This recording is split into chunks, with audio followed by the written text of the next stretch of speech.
আজকে আমি বানাবো গরুর মাংস। তো এইখানে আছে গরুর মাংস, এখানে আছে মশলা যেগুলো আমি তোমাকে বলে দিই। এখানে লবণ আছে, এখানে জিরা আছে, এখানে মরিচের গুঁড়া আছে, আর এখানে হলুদ আছে। তো ফার্স্টে আমি এগুলোকে ঢেলে দিব। ঢেলে দেওয়ার পরে এখন ঢালবো আমি পেঁয়াজ।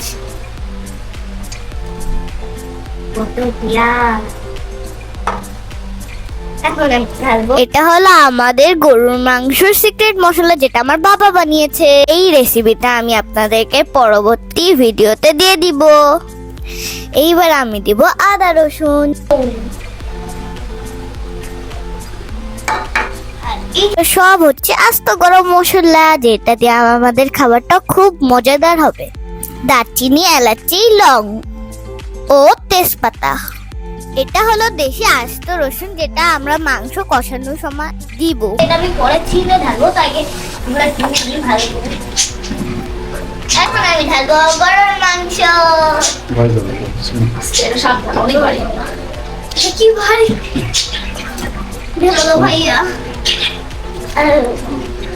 এইখানে আমার ভাই আমাকে হেল্প করে দিল, কারণ এটা অনেক ভারী ছিল।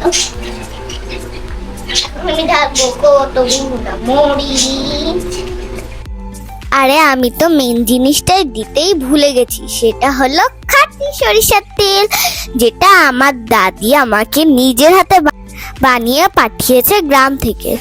আমি এখন তেল দিব, আর এখন তেল দেওয়া শেষ হলে আমি এটাকে ভালো করে মাখিয়ে নিব, আর এরপরে আমি চুলায় বসিয়ে দিব, তাহলে আমার রান্নাটা হয়ে যাবে।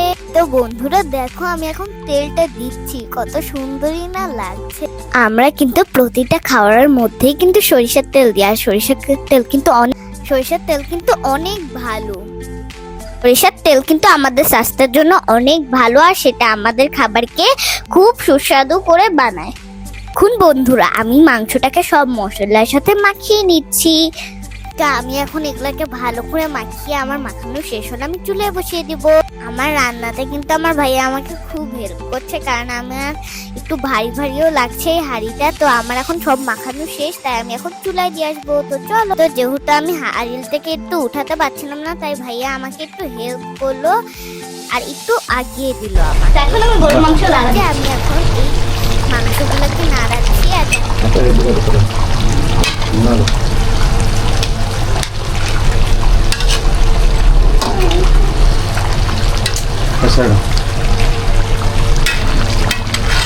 এখন আমার লাগানো শেষ। এটা দেখতে কিন্তু অনেক মজা লাগছে। আমাদের মাংস কষানো শেষ, তো এখন আমরা পরিমাণ মতো পানি দিয়ে দিব। এই মাংস রান্না করতে আমাকে সাহায্য করেছে আমার আম্মু, আর এটা সম্পূর্ণ আমি আমার আব্বুর রেসিপিতে রান্না করেছি।